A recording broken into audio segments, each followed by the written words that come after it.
When most people think of a rivalry, they think of annual contests between bitter foes, filled with years of blood and bad intentions. But for Ohio State and Notre Dame, the word means something slightly different. It means almost 60 years between series and only 4 contests in total. 1995 saw this rare rivalry renewed. And for the Buckeyes, it was a day that saw their honor restored after decades of living with an historic defeat. Ohio State's 1995 victory over Notre Dame was an unforgettable day in the history of Buckeye football. A grand clash of college football titans. The game marked the rise of an exciting new era while avenging the anguish of a decades-old wound. When Ohio State and Notre Dame get together on the same field, it is as big as it gets for the sport of college football. This is the first time Notre Dame is going to be playing in Columbus since 1935. You know, it's been about 60 years since Ohio State had played Notre Dame, and I don't think Ohio State had ever beaten Notre Dame. Any Buckeye fan will tell you that was the game in 1995 that people wanted to see. Knowing the history of Notre Dame football, the history of Ohio State football, you knew how big this game was. Everybody watches Notre Dame, everybody's gonna be watching Ohio State. 2 big programs with a lot of tradition, a lot of great players, a lot of bragging rights. Especially when you see those gold helmets running to the field, you know, and you know what Notre Dame represents. It represents many years of great football. It was that Irish mystique, but the X factor was Lou Holtz. I think Lou Holtz is one of the top 10 football coaches that probably ever coached a game of college football. I can remember thinking, wow, this is Lou Holtz, because he's legendary. The setting was crazy. It was bananas. The weather was perfect. The crowd was just going berserk. Right away you get chills just thinking about the colors of Notre Dame, and here comes the scarlet and gray onto the field. It's one of those kind of moments in Ohio State football history. That history was deepened by a game whose legacy and mystique had been nurtured by the passing of 60 years, a game now immortalized as one of college football's greatest ever. 1935. The United States is mired in the depths of the Great Depression. The stock market crash of 1929 caused an economic meltdown that left millions of people out of work and a suffering nation in its wake. But in the midst of America's staggering financial turmoil, a football game was played that would capture the attention of millions. The contest pitted the Ohio State Buckeyes against the Fighting Irish of Notre Dame, and the battle they waged would leave a permanent imprint on the face of college football history. The Notre Dame game in 1935 was certainly one of the biggest games probably ever played in Columbus. Mr. St. John, the director of athletics at that time, was quoted as saying that even in the midst of the Great Depression, he felt that he could have sold 200,000 tickets for that game. The record crowd filled the massive Horseshoe to overflowing as fans from all over the country descended on Columbus to witness the historic matchup.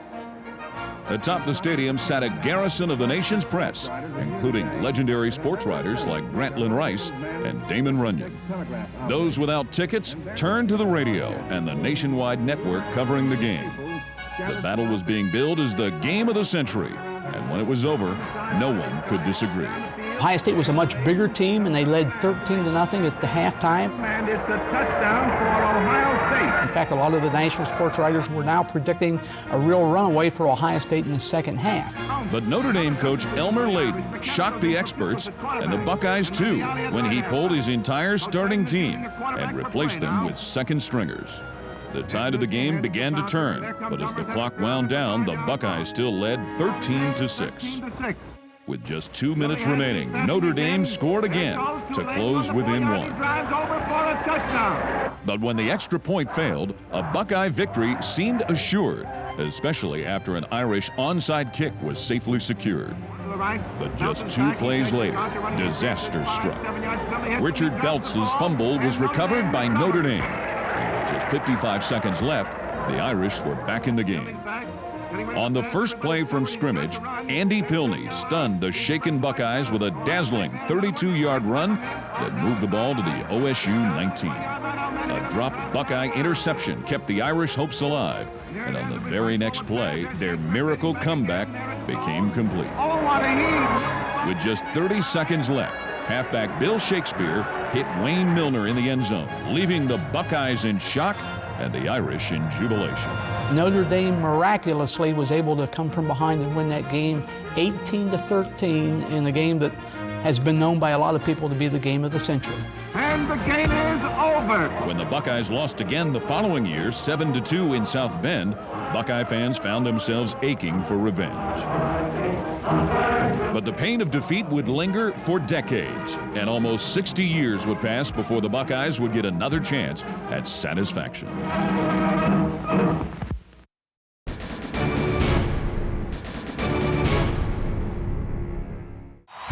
On September 30th, 1995, two of college football's most tradition-laden teams, Ohio State and Notre Dame, met in Columbus, Ohio, to renew a rivalry left dormant for almost 60 years. Their last meeting in the Horseshoe produced one of college football's greatest games ever, and the hopes for another classic contest raised pregame hysteria to a fever pitch. The build-up to the Ohio State-Notre Dame game in Columbus in 1995 was just about as big as any home game Ohio State has ever had. Everybody had been talking about this game since we were recruited, for crying out loud. It wasn't just another game. I mean, you got big games on your schedule. You got, the Wisconsin game, the Penn State game. Michigan is waiting on you there at the end of the year. But Notre Dame is Notre Dame. 2 seasons before, the Buckeyes won their first Big Ten title in 7 seasons, and the 1995 Notre Dame game represented a golden opportunity to solidify the program's return to prominence. When Coach Cooper came to town, everyone knows the talent level just wasn't where Ohio State talent level should be.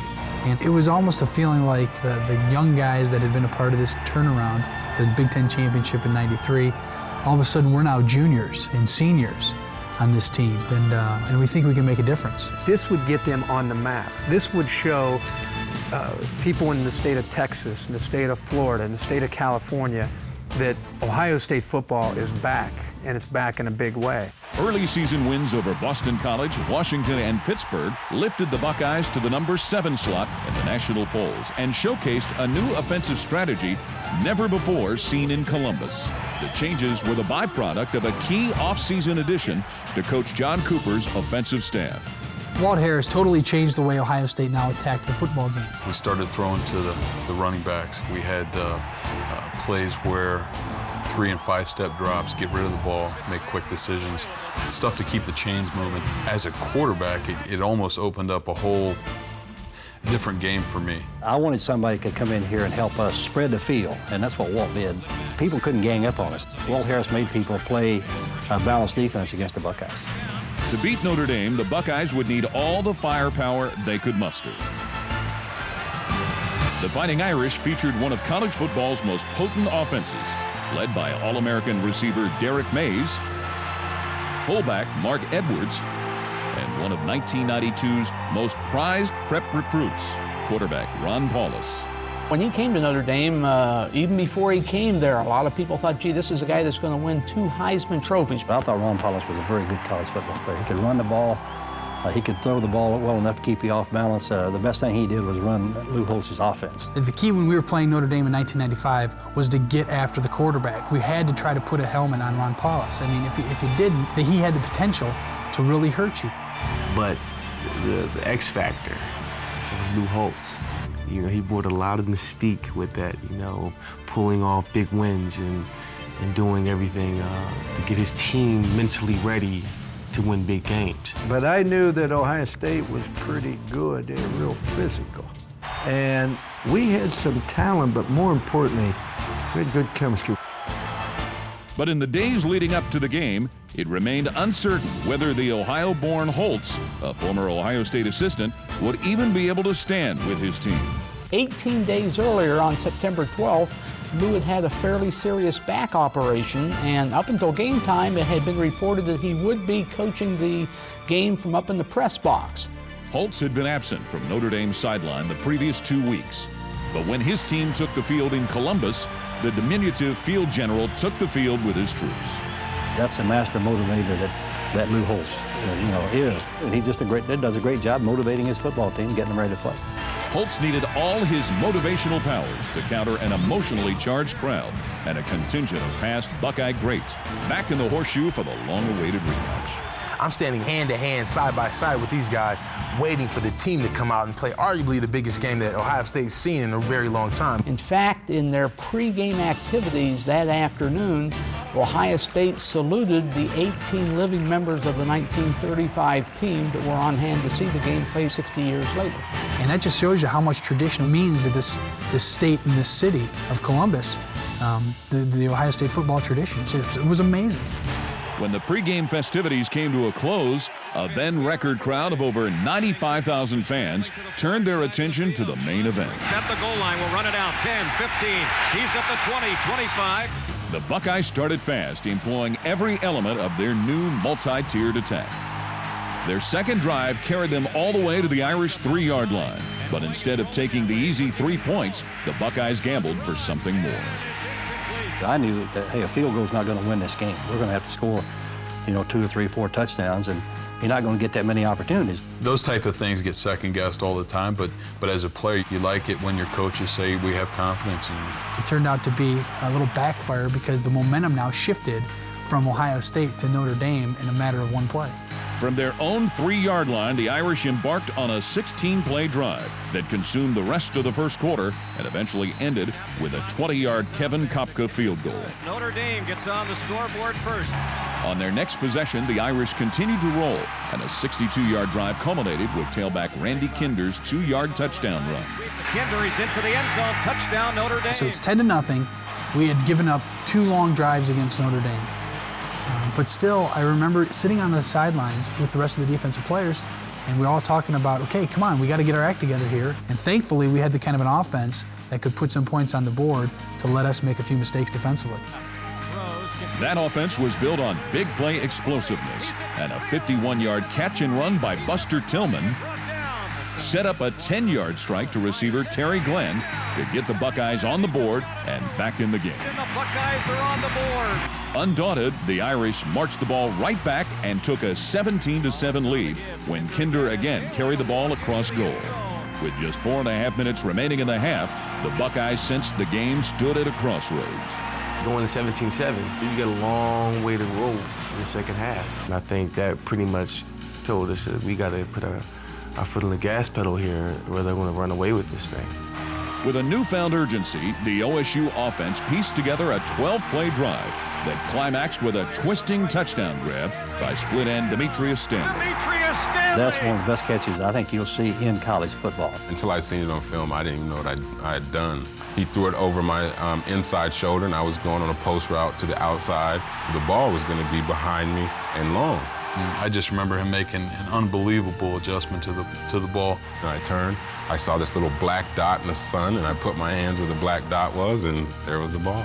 In a big game, that magnitude, it's going to be like 4 plays that's make the difference. That was obviously one of them. That was huge to get that type of momentum going into halftime.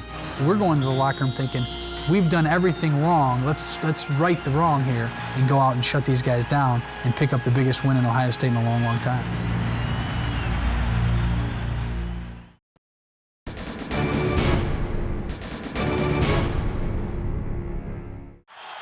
As the afternoon shadows began to stretch across the Horseshoe, Ohio State and Notre Dame geared up for the final 30 minutes of their long-anticipated battle, 60 years in the making. The first 2 quarters saw an explosion of offense, a trend the Irish set out to continue.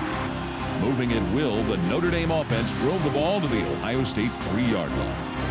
But on 3rd and goal, fullback Mark Edwards was met in the backfield by end Mike Vrabel, forcing the Irish to settle for another Kevin Kopka field goal. We moved the ball very well.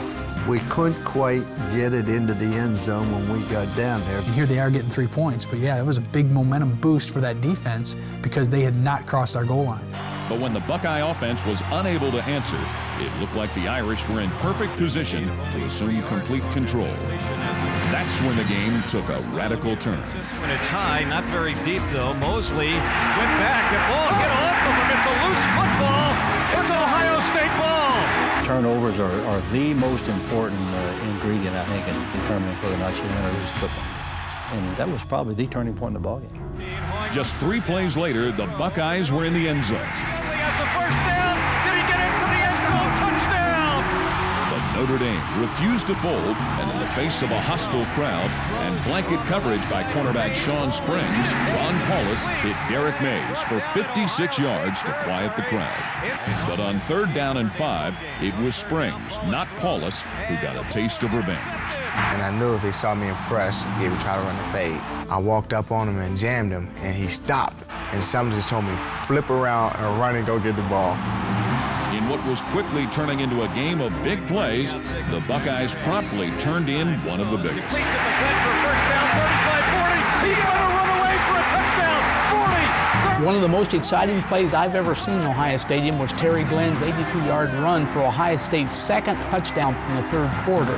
That's the second longest touchdown pass in all of Ohio State football. And that was the fastest I think I'd ever seen an individual move on a football field. Outrunning Allen Rossum, who was thought to be a track star, left him in his dust. I can remember people all over the country saying, who is that number 83? Terry's first 2 steps after he caught the ball are unbelievable. It was just a play to pick up the first down. And how Terry came out of that route after he caught the ball is the reason he was able to score. The play put the Buckeyes on top 28-20 and sent an already raucous crowd into utter bedlam. It was loud as I've ever heard the stadium. It makes the quarterback hesitate. It makes everybody else hesitate because they can't hear.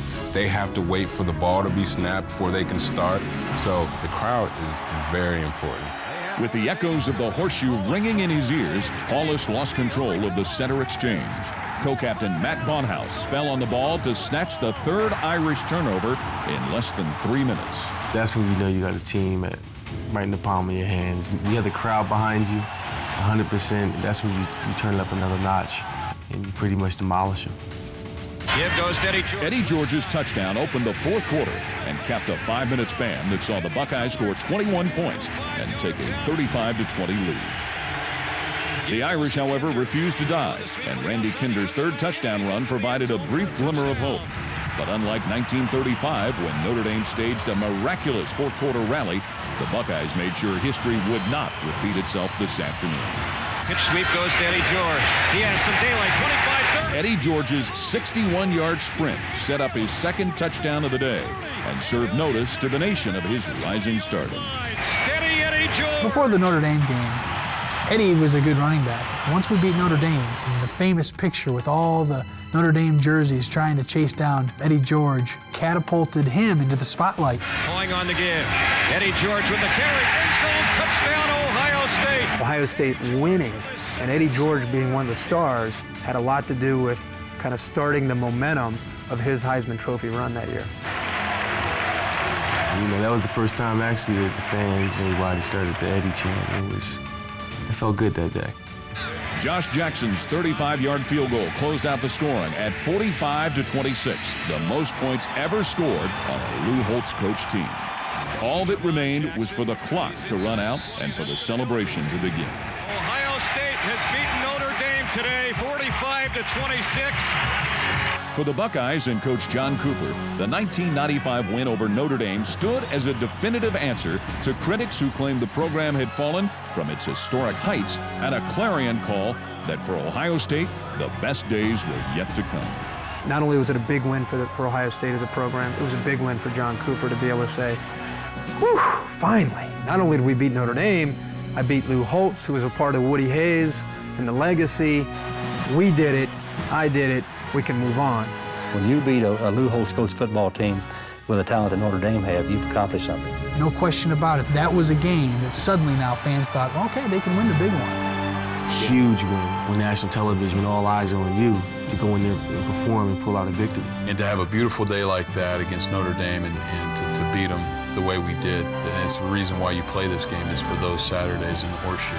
It suddenly put Ohio State nationally on the spotlight for good to stay. From '95 Notre Dame game until present day, Ohio State's always been up there with a team that people talk about when you travel the country. Hey, Ohio State definitely earned that respect, and it was all thanks to that 1995 victory over Notre Dame. In 1996, Ohio State and Notre Dame met again in South Bend for the return match in their seldom-seen series. The Buckeyes dominated play and downed the Irish 29-16 to even the overall record at 2 wins apiece. Hopefully, fans from both sides won't have to wait another 60 years before the tie is broken. Unfortunately, no future games are currently scheduled. For Buckeye Classics, I'm Archie Griffin. Thanks for watching.